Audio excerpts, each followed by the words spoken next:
Hello and welcome to another edition of Inside the Burrow. My name is Dan. I am joined tonight by a couple extra guests, but we'll get to those in a little bit. But as normal, Shane and Jack. Shane is back with us for the second episode this week. If you haven't listened to the first show of the week, Jack and I broke down the Ball State victory. So make sure you go check that out if you have not.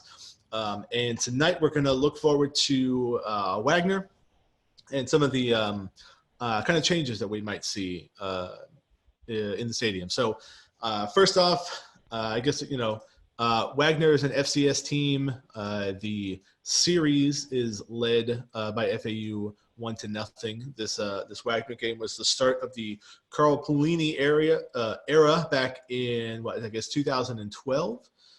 That was. Yep. And I remember that game when Carl Pelini was trying to run a spread offense, a read option offense so bad that he started Stephen Curtis and Graham Wilbert had to come in and save the day and threw a touchdown pass to, I believe it was William Dukes, maybe. Melvin German. Yes, yeah, MG3, right? So, I mean, obviously this is a game, probably like Ohio State fans were looking at the FAU game and UCF fans were looking at the FAU game. Certainly a game FAU should come away strong. Really, the biggest thing that I'm looking for this game is to see some consistency. This is an opportunity for the offense to build on what happened last week. Wide receivers had a big game. Obviously, we talked about John Mitchell, but I'm looking to see some consistency in the offense. I think defense will be fine, but looking to see that and see how we can grow to build moving into conference play. So, excuse me. Go ahead, Shane. What was one of the things that, I guess, what are you looking for in this week? I want to just if you guys remember kind of Bethune-Cookman last year, we blew them out, but it was Motor had like 4 touchdowns and there was nothing really else. And then late in the game, the secondary kind of struggled. I want to see our depth play well in this game. We're going to have some injuries. There's actually quite a few guys kind of beat up right now who may or may come back this week or in a couple weeks in Conference USA play. So I want to see some of the younger guys really start to develop. Obviously the running back position is weak. I really want to see Kelvin Dean have a kind of a bounce back week. If he gets out there and gets 10 carries and has a couple long carries, maybe puts a score up, kind of get his confidence back. Same with Willie Wright. I think this is a game they should really try and get him involved, even if he plays later into the game. Just have him gaining yards, catching the ball. Just build some confidence. A lot of younger guys will play in this game. If you guys kind of know, the red shirt rules have changed. So typically in Lane's Jake Elman's kind of asked Lane about some of this. So which guys will red shirt? And I think the coaches have a rough idea, but there's some guys they don't know if they'll red shirt because they're thinking, well, this guy's one injury away from having to play every game. So, but the guys can play full. It's not a percentage of snaps anymore. They can play in 4 full games, still red shirt. Which is awesome. One guy in particular, I really kind of want to see play, and just because we've had some trouble in the interior line, is Federico Mangus. Is a guy who's kind of climbed the depth chart quick. Young offensive lineman from Columbus High School, Christopher Columbus High School. Refugee's getting Andre Lamas now. And I really want to see him play in the second half, and I want to see what the running game looks like with some of even Deshaun Richardson, the running back from Pahokee. I want to see some of these young linemen play and see if we can keep a consistent running game, because if we can, then that could lead, if there's further struggles with the O-line down the road this season, it could lead to some of those guys maybe stepping into larger roles. Yeah, and definitely getting the experience so they're not thrown in completely green against Middle Tennessee or Charlotte or whoever. I know Charlotte's the week after this one, but just that defense worries me that they have up there, even though they don't have Spencer anymore. I feel so confident after Ball State. It probably shouldn't, but I mean, Owls by 90. That's it. That's all I got. Thank you for that hard-hitting analysis. Well, the spread's by 35, so how confident are we? We could all we could have really nice podcast equipment next week, top of the line, speakers. You could hire a producer. Yeah. We need that. Yeah, the Lane Kiffin cutout will actually become one of those moving animatronics. Yeah, we can get a hologram. So, I mean, in all seriousness, Wagner, they didn't look that good in their first few games this year. Just don't look as bad as FIU did to New Hampshire last week, because I've been talking so much crap on Twitter about that. Please, that's all I ask. I think we'll be okay. Give the ball to McMahon. Let him get 30 carries and just run over some guys. I don't want him to get 30 carries. Yeah, he was. I think he was listening to this question. One thing I found interesting, and this is a stat, and I was sick on Sunday, so I couldn't do it. One interesting thing about the last game was, I believe Chris Robinson, and with all the big numbers, the number that stuck out to me the most was he had 10 completions. So I believe 10, or he completed all his passes to, I believe, 10 or 11 different receivers in a game. It was something. Sorry if I'm not exactly correct, but it was a really great number of spreading the ball around, and I want to see that. I want to see that continue into this game. But when I look at the chart, I want to see, 10 guys caught the ball again. Yeah. I mean, this is a really good opportunity for the team to, again, gain some momentum. You got conference play opening up the following week. And, so I'm hoping there's not – you're right. That game against Bethune, it was kind of towards the end of the game, things were – you're still okay, but it was like things were – they started to get a little bit too close for comfort. They had a couple big plays for touchdowns, and so hopefully again, stay consistent, kind of see what the depth is, like Shane said. So I mean, I'll just say this: we all projected to be at 500 going into conference play anyways. Right. And after the UCF game, I'm pretty sure if you told any of us, hey, you'll go into conference play, or you're most likely going to conference play 2-2, we'll say, okay, yeah, we'll take that. We'll take that. So in all seriousness, let's just get the job done. We don't have to win by, 30, 35. Let's just win. Let's get some of the younger underclassmen guys who we all expect to have, to be in there playing for a while, some experience. So that way, God forbid, if more injuries do occur later in the year, at least they'll have some experience on their bones to work with. I want to change it up real quick. Something we were kind of talking about, and I tweeted it out today. I know this is a big topic, and Dan and I were really fired up about this, about the UCF game. If you look at FAU Athletics tweeted out today and kind of just some of their notes for the upcoming game, and if you read through that, you'll see that they have quickly made an attempting to address a lot of the issues that we have as long lines, security, whether it's beer lines. You can see they noted how the traffic is going to change, how Spanish River will become like just a one-way entrance to open up more lanes. Just a really big shout out to FAU Athletics. We'll see how some of this stuff changes, and there obviously will be less fans of the Wagner game. But the fact that they obviously after this game heard the concerns and sat down and definitely really went back to the drawing board, just how can we make this better for our fans, is something we really haven't seen before, which is, why Dan and I were so kind of frustrated from this. It just means a lot as fans that, that they hear our concerns. They could have just passed the issues off to any of the third-party companies and says, hey, look, we had these issues. This is your thing to solve. If you read it's water coolers around so the state. Let me water bottle in now. They're changing traffic patterns. I mean, they could have had a legit argument that said, well, we'll solve these problems going into next year. We don't have the time. And they went ahead and they made an effort to do this in 2 weeks' time. I mean, so there'll be there'll be water stations. Like I think this is actually really cool.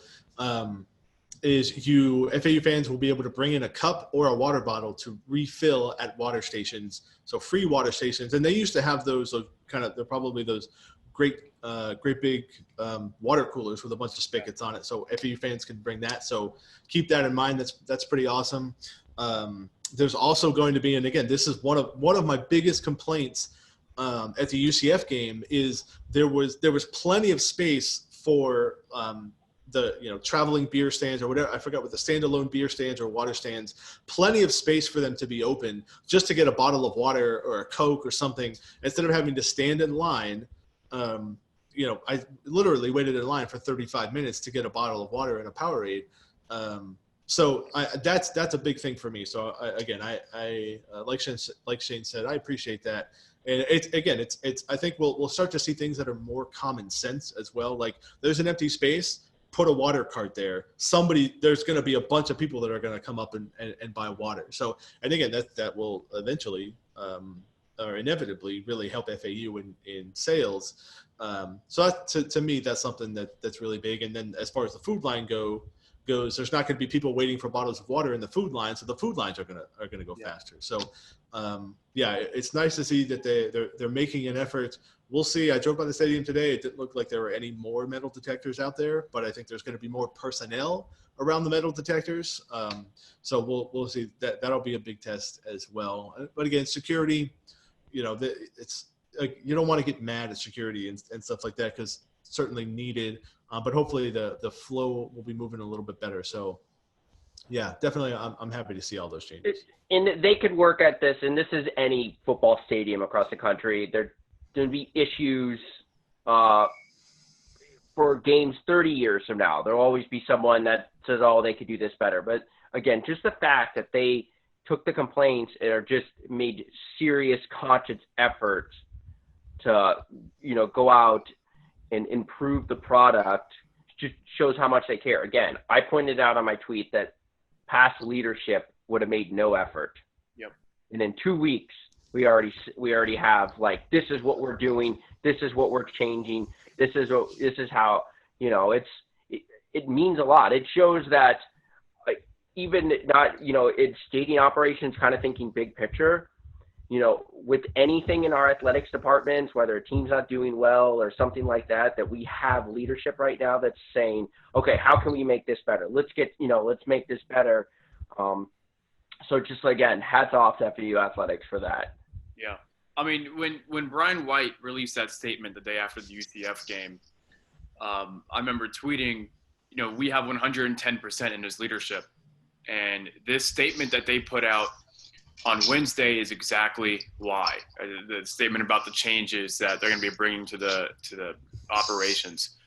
They didn't lollygag around it, dude. I'm so proud that they took control of the situation and just fixed it right away. Shane, you even said on the podcast of the UCF game, I want clear-cut plans on what's going to be changed before the next home game. And I mean, I can't believe it. We got it.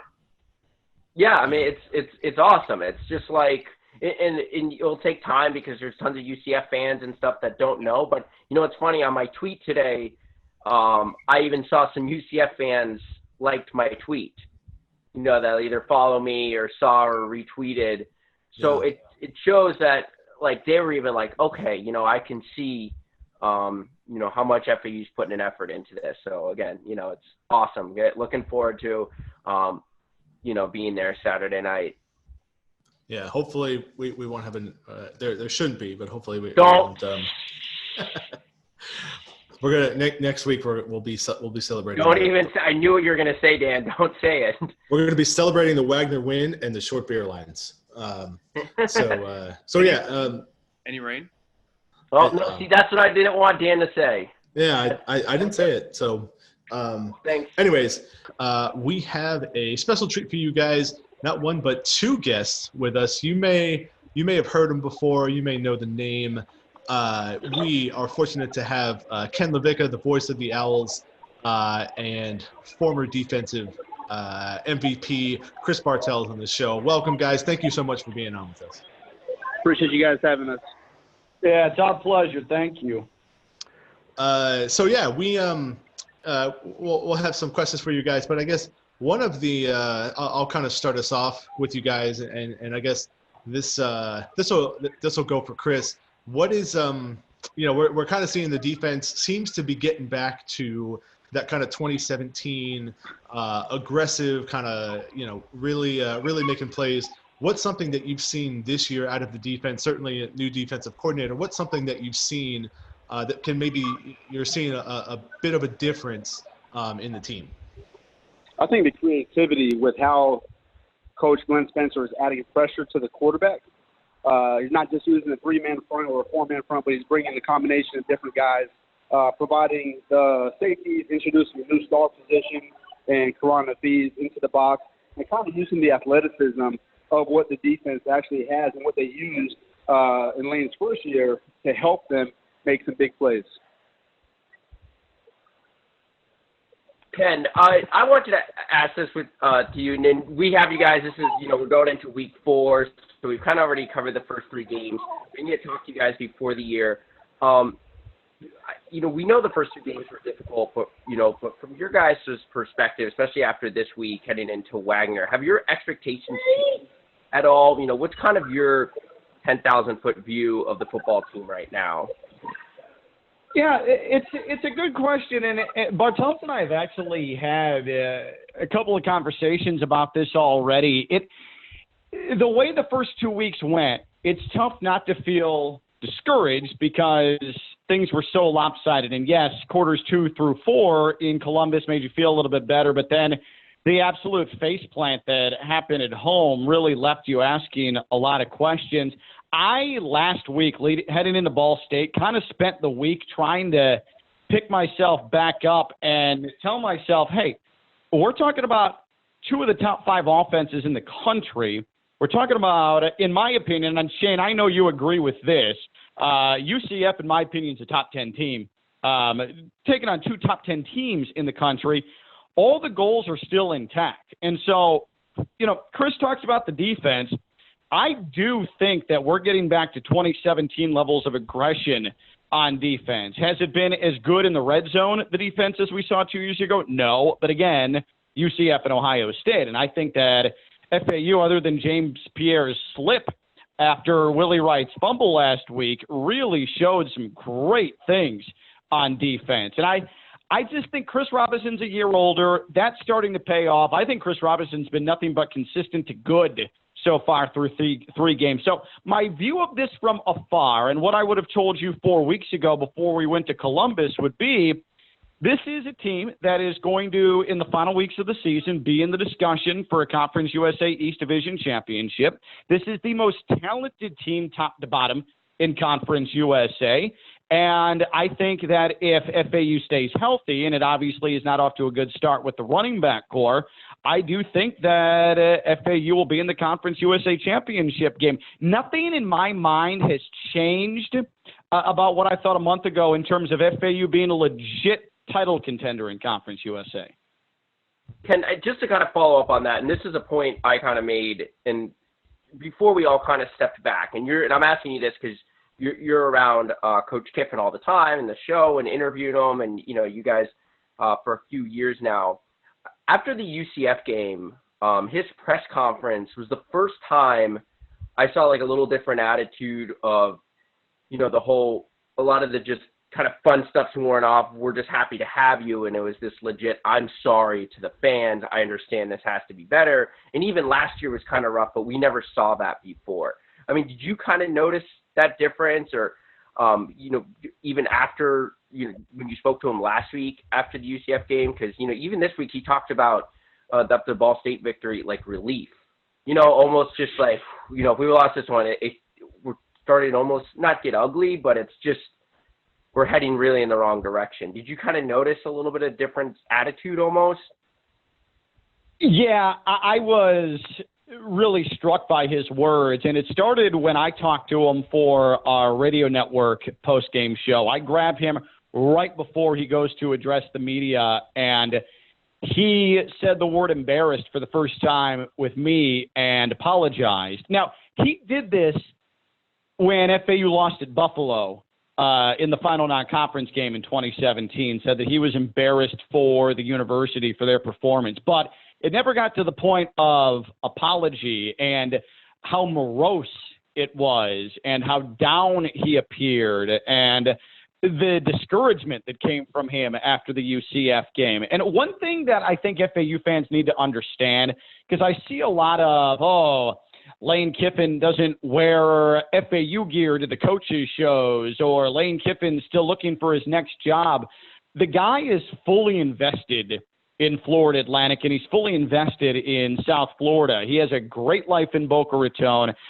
He is comfortable, and he is fully invested in the program, and he understands now that this is truly his program where his signature is on it. This is his Florida Atlantic program now. There are not many left that he inherited on this roster. And I think that when he says he was relieved after the Ball State win, Saturday validated a little bit of what they're trying to do, whether it's a new offensive coordinator in Charlie Weiss, or now 3 defensive coordinators in 3 years, some of that under Lane Kiffin's control, some of it not. But finally, a complete game plan that they put together for the first time in a while. He started to see evidence that, hey, we have the talent, we have the personnel, we can bring things in the right direction. Yeah, that was jarring after the UCF game, and I want to add that I agreed with everything that he said, and I'm not just saying that because I got to sit next to him tomorrow to do the coaches show. He was right on with everything. He told the team before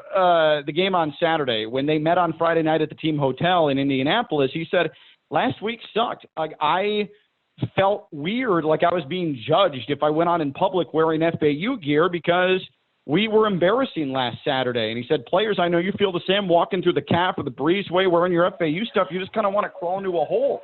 And he acknowledged all of that stuff very, very openly. So, I think it was a much different attitude. You can tell based on his Twitter, especially today, he's feeling a lot better about himself and about the direction things are headed in. But, yeah, that struck me as well. You're right on with your observations on that.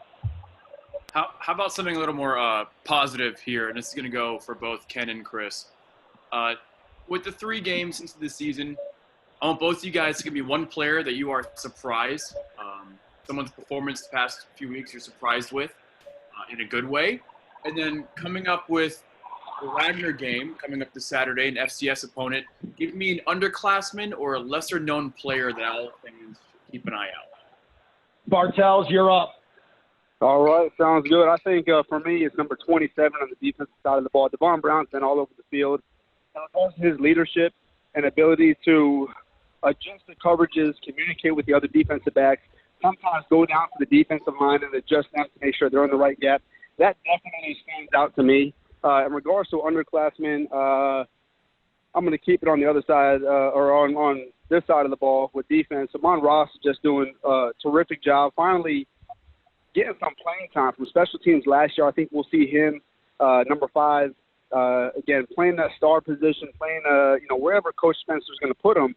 But he's a guy who we're going to see more of. I'm excited to see what advantage, how he takes advantage of his opportunities this week. Surprise, surprise. Kris Bartels picked 2 defenders. Yeah. No, shocking. The dude in the booth, I can't even ask him anything about offense because all he wants to do is talk defense. It's ridiculous. That's it. As far as I'm concerned, we've given a lot of, obviously, as broadcasters and fans, given a lot of attention to Rashad Smith, who, in my mind, is the front runner for Defensive Player of the Year right now in Conference USA. I know it's early, but nobody's been more impactful than him. But also Kiki Leroy, who we knew was going to make an impact because last year he had a real strong finish to the season, plied his trade on special teams. He's earned all of this. But I want to stay in the linebacking core. Hosea Barnwell has been really, really strong. And I juggled this with Karan Hafiz, who's had a really strong year so far at nickel. But Hosea Barnwell's been a perfect complement when FAU is in that 4-3 base. He has been really, really good and made some crucial tackles, especially in space. As far as an underclassman is concerned, I got to go with special teams. And I've got to make it a combo. So I'm sorry for being that guy and being lame. But it was so bad last year that you've got to give Vlade Rivas and Matt Hayball a lot of credit for what they've done. Rivas looks extremely confident kicking the football right now, and Matt Hayball has flipped the field countless times when FAU's needed it. I would argue Matt Hayball was really the only bright spot for FAU against UCF. He's got a 70-yard punt under his belt in front of 103,000 in Columbus. I think those two will continue to be impact players. It's going to continue Saturday against Wagner, but I'm thrilled with how the special teams have improved from that standpoint. Kris, I want to ask you, I'm on the same page as you. I'm a big I love defensive back play. So I'll ask you kind of this. A lot of talk, these defenses are so new. You see this in college football a lot with kind of these 3-3-5, and everyone's kind of a hybrid, which is even back, when you were playing, it was still a little bit more traditional 4-3. You have these stars. All the safeties are cross-trained. I kind of wonder with that sometimes. I think it's great because I think it fits Florida athletes. But, sometimes when you're out there, you're seeing guys every day. They're playing a slightly new position. They're slot. They're at star. They might be at free. They're changing responsibilities a little bit. And in the first couple of weeks, we saw some broken coverages. Still, especially still with the new defense. Do you think there's an element to that? Sometimes it's easier to be like, hey, you're a free safety. This is where you play. This is your responsibility, or essentially positions.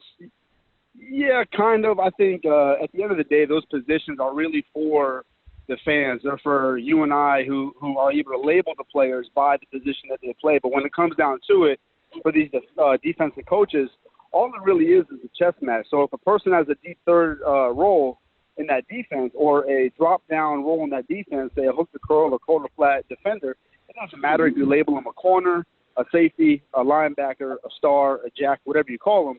They have a specific role in that situation that they have to handle. It's a task. It's a point of attack they should know.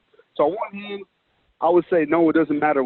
What they're playing. All the positions tend to be the same in terms of the drops and coverages. I would say that it does get confusing for some of these players when you start working with a different set of defensive backs. So, for example, if you have Zion Gilbert in there, who's your free safety, and Devon Brown, who's in there just as often, and now you throw a curveball in there, so now Zion's not looking at Devon, but he might be looking at Tajay Young, trying to figure out what is he going to do. There's a different level of confidence that they have to play with, and it really comes down to trust and reps in regards to knowing who you're on the field with. But I think in total, the players are going to play the position that they want to play. Coaches do a good job putting players in the position, knowing their athletic ability. So that's my long-winded answer for that. They all know their positions. This is just a matter of executing. Well, Kris, let me ask you this though. Like your Kirk Hosa-led defense in 2007, it was a basic 4-3, right? Like there was nothing that was wildly schematically progressive. Could that defense survive in Conference USA in 2019? That's a good question. I think the biggest question is, would we have the athletes to do that? And me, when I sit up there and I see a tight end like Harrison Bryant running down the field, there's no way. My pride wants to say I'd be able to cover that guy, but he moves like a tight end, but he also is able to run routes like a receiver, and he's able to block just like a left tackle. So that type of defense, a 4-3 defense, what we ran back in the day, I think there'd be different variations that Coach Hosa would throw in. But I think that system would be very difficult to cover the type of offenses that we're seeing today. It brought up some memories there, Ken. That and I couldn't even remember if you were. I don't think you were here yet. There was a home game when you bring up Kirk Hosa against Wyoming in 2009. Yep. I believe Bartels. I just remember them. It was like they ran the spread and they had this little quarterback, and I just remember us running around out there with three linebackers trying to cover all their little guys. And when you thought that would survive, I just thought immediately of that home Wyoming game. Yeah, no, it's funny you mentioned that, Shane, because we talked about that some point during the Ohio State trip, that game specifically, because there was a little bit of a dust-up after the game between assistant coaches. And so I definitely remember that game, and that was a frustrating game. So I'll switch it up to the other side of the ball and bring up offense. I think us three on the show really talked at length about wide receiver all throughout fall camp and really through the first 2 games, really what was going to happen. And Saturday, John Mitchell really just almost came out of nowhere. I know he had a really strong camp, but it was nice to see that. What's it been like for you guys kind of watching the offense and kind of search for somebody other than Harrison Bryant and John Rain to throw the ball to?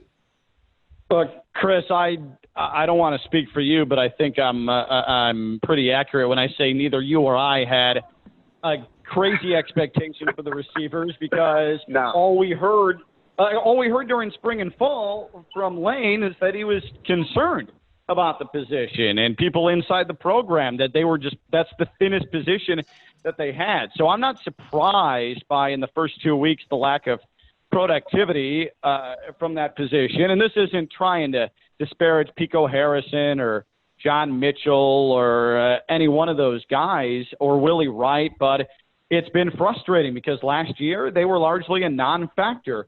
And this year, they just haven't been able to figure it out. And let's be honest, I'm not saying anything that is revolutionary here. Bringing DeAndre McNeil back 25 pounds heavier, 30 pounds heavier than he should be because he was playing linebacker at SMU, that is a sign of desperation. Like that's an easy thing to gauge from that. That's common sense. But, man, was it uplifting to see John Mitchell do what he did in that third touchdown where he goes up and over the defender, makes the hands catch. Yeah. Like that's a big-time play from a big-time receiver. And so it just gives you hope that maybe there's some confidence there. Pico had a really bad drop on another perfectly thrown Chris Robinson football. He could have just turtled up and not made any appearance the rest of the day. And sure enough, had a 53-yard completion later in the game. That was a field. Everything about Saturday, for the most part, for me, other than the fumbles in 2 consecutive plays from scrimmage, was a positive for me. Chris, I kind of want just to. Oh, yeah. Sorry, Andy. No, just about the receivers in general, Shay. My bad.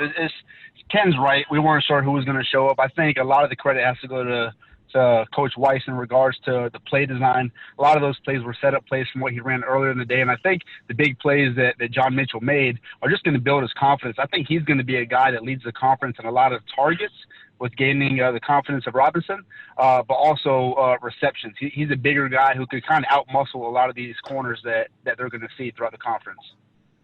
Chris, I kind of want to follow up, and just from a former player's perspective, one player we've talked about who's just struggling, we can't figure it out right now, and Lane kind of mentioned it going back to the hit last year, and that's Willie Wright. We know what type of kid he is, both on and off the field, and he's just not the same player he was obviously his freshman year or even for the first part of last year, and it almost feels like right now a catcher who can't throw the ball back to the pitcher. That something's just in his head where he's just not the same player. Just kind of as a former player yourself, could you just kind of talk about like what might be going on with him, or just is it just a mental slump, or is there maybe something more to it? I think what it really comes down to is him trying to build his confidence and the coaching staff trying to help him with that. What doesn't help is fumbling the ball. Those are all mental errors. So the mental aspect of it, what it really takes is one good game for him to get back into it. I think part of his success coming into Florida Atlantic was him being a young guy. No one really talked about him. No one really knew him. And then when he started to make some plays, the older senior started to put some weight on his shoulders, saying that he's going to carry this team. And then last year, obviously, we saw his downfall a little bit. We saw Jovan Durant kind of take control of the team. It wasn't really his receiving core because he wasn't making plays. And we're just seeing a regression. But I think what it comes down to is a former player thinking about, me trying to get out of a slump of only having 2 tackles in 3 straight games. What was it? And it's really just preparation. How prepared am I? How focused am I on the task at hand? Am I going to, play this coverage like I was coached to, or am I going to try to make a play outside of the realm of what I was coached to do? And I think that kind of has to go with what he's trying to think of. You kind of get to a point where you want to make too much happen at a certain time, and it kind of looks like that's what he's doing. He's not able to get into his groove because he's trying to extend outside of his ability, make something happen that he doesn't have to. Go ahead, Jack. You had a question. Yeah, so I mean, it's going to be completely off topic of football. And do you guys have any more football questions you want to throw in there real quick? No, we're good. We're good. So something a little more fun. So Kris and Ken, you guys have been partners for a while now. Something that's always a lot of fun is traveling, especially traveling with the team. But I want you guys throw some laundry out real quick. I want to hear the best or most embarrassing story that one of you guys have on an away trip covering. Come on, man. I know you guys got something. Come on. All right. Let me go first, Ken. Let me take this. All right. All right. Here's during our first couple of years, we would go out, and I didn't know what to expect on these trips, and it ended up being like a guy's trip, kind of unspoken word. We can't really talk about it on air. But I would tell you this past week, I look over, we're on the way to Ball State.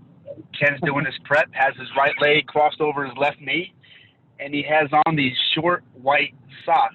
And I took a picture of them. He has on these short white socks. And I'm like, what? Like, I'm bringing a pair of socks from Tampa for you, Ken, so that way you never have to go through that again. And I was like, why is this guy wearing short white socks with dress pants and these nice shoes? Yeah. And for a home game, hold on, for a home game, let me jump on board here. He wore 2 different shoes one time. Yeah. He had 2 different sneakers. So that alone, the wardrobe part, I'm going to work with him on that. Yeah. I'm a dad now, so I have fashion faux pas all over the place, and that is one of them. As far as, oh boy, I feel like there's a lot here to. You could throw me under, bro. Throw me under. To potentially unpack here. So I think the most embarrassing thing, Bartels started working. He became my broadcast partner in 2013 when Jason Pugh left for Washington D.C. and it would be no matter where we went, whether it was a middle of nowhere rural college town or a big city. I mean, we easily Bartels were going till 1:32 in the morning, able to make our routine still happen on Saturdays. Now, in the time since Bartels and I started working together, it's we're 2 kids in, both married, and I would say, Bartels, we were both in bed by 10:30 on Saturday in Indianapolis, which is certainly a place where there's plenty to do. Like, that's how times have changed with us in that. 10:30. Yeah, that was most of us. We looked at each other like, yeah, it's time to go to bed. 2 years ago, 3 years ago, we're like, all right, let's catch an Uber downtown and see what type of noise we can make. Ken, right. How much of that is because, you like to wake up at, before the crack of dawn and run around the city and give everyone on your Instagram so educational? Who does that, right? Like, yeah, no, Bartels is horrified by that. So over the summer, I lost a ton of weight, and in order to keep doing it, and it's not so much football season, but basketball season, when that gets going, and we're like a month away from that crossover beginning, that's a lot of commercial air travel and 2-hour, 3-hour bus rides, and there's a lot of eating that goes into that. So I needed a goal. So I decided to run the Palm Beach Marathon in early December. And so I'm in the middle of training for that. And I decided, why not create some content and be a little bit different? And now I'm regretting it because I have to get up at 5 a.m. And, I do like to inform the masses. It's what I do. It's what I get paid for. So, that is a big reason why I'm going to bed earlier, but also my body can't take it anymore. I'm so trash when it comes to being a great traveler at this point. But what I will say is we've had a lot of fun over the years, and it doesn't matter if it's been East Carolina or Troy or going to Alabama or Auburn. Like, no matter where we go, we always make sure to have a really nice dinner on Friday or something that fits that area of the country. So we go to Texas, we have barbecue. We go to West Texas, we have Mexican food. When we go to San Antonio, we're definitely having Mexican food this year. When we go to Western Kentucky, I have no idea. It's Kentucky, but we'll figure it out. But we always try to have a great meal and just really kind of catch up and enjoy some quiet and kind of, just be bros for a little bit, and it's good. Well, Ken, I'll be honest, I use that time just to get away, really. Just to get away from everything and hang out with Ken. That's really what I'm trying to do. That's really what it is. And then there's a football game that happens on Saturday. Yeah, why not? I do want to say, Ken, that the educational part of your morning run Saturday morning at 6 a.m. has become one of my favorite parts of game day. Keep it up. And I appreciate that.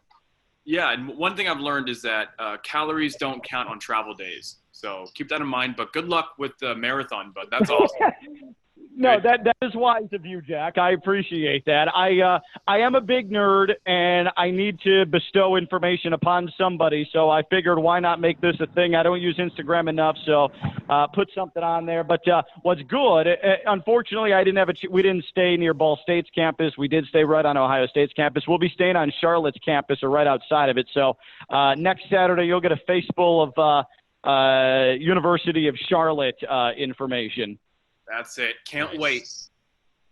I think one of the and we'll kind of move on a little bit here, but one of the biggest things that happened this summer was the kind of flagship for FAU football moving to 6 a.m. 6:40. So Ken, can you tell us a little bit about what obviously it seems as if it's a good thing for FAU, what we can do, how an FAU fan on Saturday can still listen. So that was a couple questions, but I guess start with kind of what's happening for FAU making the move to 6:40.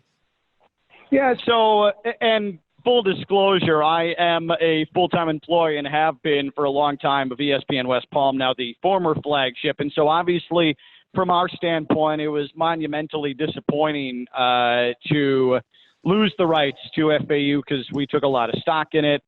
We took it extremely seriously, and we felt we did a good job as the flagship since 2009. In fact, that game at Nebraska, 2009, was our first game ever as the flagship. And so that was disappointing, and there was some uncertainty over the summer. I would be lying if I said there wasn't. We just didn't know what a new flagship would hold and whether or not I would still be involved and whether or not Kris would still be involved. And there were a lot of questions that needed to be answered. And we found out that 6:40 would be the flagship. And luckily, and I feel good about this because I know that Shane, you and I, and Jack, you and I especially have talked about this before. Like, I like to think that I've ingrained myself into the fabric of FAU athletics, calling basketball games since 2007, football since 2008. But you never know. You never know when someone needs to make a change. But luckily, Brian White, Ryan Albert, the guys in charge of athletics, they are and were all in on me being retained, and 6:40 wanted me to continue on as well. So that was a collaborative decision. And my bosses at ESPN West Palm really open to the idea of me continuing, even though the games would be called and I would be on the quote-unquote competitor in Palm Beach County. And so everybody made it very amicable and made it easy for me. And so there were some discussions that I had with Florida Atlantic. There were some certain things that needed to be worked out because it wasn't the same now as me, continuing as an extension of my full-time employer to call FAU games. This was a completely different scenario. But overall, I feel like it's been fairly smooth. And Bartels, I think you would agree that, we've got a pretty good crew. One big loss was Brian Rowitz, who had been the executive producer since we started as the flagship. ESPN West Palm started as the flagship in 2009. He decided to step away to make sure he had weekends open. So that's been a big loss, and we've had to kind of adjust around that. But Mike Maresko, who is now on his fourth year as our studio host, took that role that Brian held as executive producer, and it's been good. And everybody at 640 is all in. They are really, really working extremely hard to make sure that this is as good a product as we're going to find, as we're going to have. And I think, Bartels, overall, you would agree it's been a pretty solid start to the relationship. Yeah, I think it's been a great start. Like you mentioned, Ken, a lot of things that we were unsure about. I was actually hitched to whatever Ken was going to decide to do. There's no way I'd be able to do what I do without the help and guidance of. Yeah. Yeah, so that's exactly it. I'm just glad it worked out the way it did. I'm happy for Ken, like Ken said, and I told Ken this before, but Ken is more invested in this football team and this university than a lot of the former players who were actually on scholarship. And I got my fans in the backseat agreeing with me. That's awesome. Yeah, so I think that it's just it's a change for everybody, but it's going well so far. One thing that I do think from a game day standpoint is concerned, obviously it's 6:40 a.m., and I think what FAU was going for there, it is a larger signal than what ESPN West Palm featured. And so it reaches well into Broward County, especially during the day. Especially during the day, it can get into Dade County. So it's a large signal. FAU wanted to get into Broward. They always have. They finally were able to make that happen. So that certainly is a positive for them and for us. So one thing, too, though, FAU fans that are out of state, I've gotten a lot of questions because there have been some issues with streaming. And Learfield IMG College is in charge of all FAU broadcasts, and part of their policy is outside of 75 miles from campus, the stream needs to be covered. It can't be accessed. And so you need to go to TuneIn Radio to listen to the games, not the Fox Sports 640 website, none of that stuff. TuneIn Radio, there is an FAU football channel. You just search FAU football, or you can find sports, go to college sports, you'll see FAU. It's all in alphabetical order. That's how you listen to FAU football. It's fairly easy, but you just need to know that that's the situation. And so I urge all FAU fans, again, tune in radio, the FAU football channel. That's how outside of the state of Florida, or really 75 miles outside of South Florida, you can hear FAU football streaming. Good quality. Everything is fine. It's the same broadcast team. It's just a different way of accessing it on your phones or your tablets. And that's accessible in an app store. I know it's on Apple. It's in Google Play Store as well for Android. We'll tweet out the link, so you guys can check it out and thank you. Appreciate that. That way everybody can listen to the show. So can you listen to the TuneIn app if you're at the stadium? I know some people like to do that, listen to the radio call while they're at the game. Is that possible? Yep. Yeah, it is possible. There's a little bit of a delay on it, obviously, because it is streaming. But if you're someone who, is okay seeing what happened and then waiting in anticipation, high anticipation for my call of it and Chris's reaction to it and analysis of it, more than welcome. I know that there are a lot of people that actually do like to see it, and then they wait to hear how we describe it on the radio call. And it is, especially with as many games as are on ESPN Plus or on Stadium, which is largely being acquired through streaming devices, it's very easy to sync up those broadcasts to the radio call as well, because they're both on a streaming delay. So, it's something that I know people have done in the past, and it's certainly an option if you, especially sometimes the ESPN Plus crews get very regional, and I know that many fans, they don't like the potentially biased call. So you can be biased the other way by tuning us in. Yeah, last week was definitely I don't know if it was as regional, but those guys were misnaming people, wrong team. Yeah. It was rough. Thank you for telling us that, because that's a good option for everyone. So, I think that is all of us, and we'll kind of get you guys out on this one. Kind of one last question. What is something? Obviously, Ken said earlier that this is a team that should be competing for Conference USA East. But what's besides that, what's one thing for both of you that you are looking for the rest of the year, whether it's a certain player progression or how the team's going to react? What's something that you're looking for the rest of the year? Bartels, take it away. Yeah, I think for me the big thing is how can this defense convert and obviously be one of the best defenses in the conference, but also force turnovers. Kiffin's first year here, FAU led the turnover battle, interceptions throughout most of the year. How can the defensive backs, how can the linebackers go ahead and do that? I know it's going to take more than Rashad Smith to do that. And then on the other side of the ball, how does McCammons develop as a as a running back? How does he progress in reading the defenses, and how does he get better in the pass block? Not that he's bad, but there's always the difference from when you pass block at the high school level compared to these grown men trying to bull rush you off the edge. So those are two things I'm looking forward to. I think from my standpoint, it's all about identity. And the defense is starting to take on an identity. You saw it at Ohio State. You saw the aggressiveness. You saw the want, the desire to blitz. I think you know what you're going to get from Glenn Spencer's defense. And I think that you're already starting to see dividends be paid by the system. And I'm fascinated to see after Saturday what happens against Charlotte, his former team, and a talented group of guys on defense that he left to come here to FAU after the coaching change last year. You know the identity on defense. Can you continue to try and form an identity on offense? And I'll pose this to you guys, and maybe you have a better answer than me, but right now, and I know Saturday was positive, but what do you think the identity of the offense is? Because I still don't think there is one. In 2017, we knew the tempo. We knew that it was a heavy, heavy dose of the running game, and that set everything up. And I just don't think yet that there's an identity. And it could be that Chris Robinson is the identity of the offense, and they go as his arm goes. So McCammon is certainly coming on strong.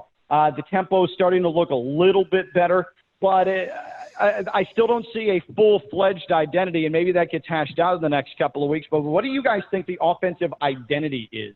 I think we're going to become not like a full air raid team, but I think a lot of what we saw, the big plays downfield, we know Lane loves them. That's what I kind of loved about the last game is even when the receivers are in question, the O-line's in question, Lane is dialing up deep passes.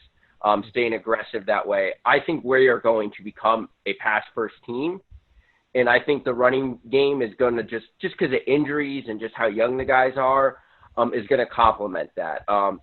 If you guys have listened to any past podcasts, we love Larry McMahon, but he's obviously doesn't have the same explosiveness as the other two guys, at least not yet. And I think as he builds confidence. He'll get there with some bigger plays, but I think, as he got better in the game, starting to be a little bit more of a grinder. But I think I think 35 to 40 pass attempts is where we'll be at in a lot of games this year. Yeah, and the crazy thing is we thought that the identity around the offense is actually going to be around the tight ends. Harrison Bryant exposing some linebackers, exposing some safeties on a quick seam route. And we haven't really seen that often. We saw it here and there, but not a lot yet. That's a good question you pose, Ken. I'm not sure. It depends on what kind of offensive line we keep getting the rest of the year. Because if we don't have time to open up those deep balls downfield to John Mitchell and Pico, then we're going to have to run first. And we're so depleted there, I'm not sure how long that's going to last. So I really don't know. Honestly, as long as we just beat the crap out of FIU, that's all I really care about right now. So on board with that, Jack. I'm on board with that.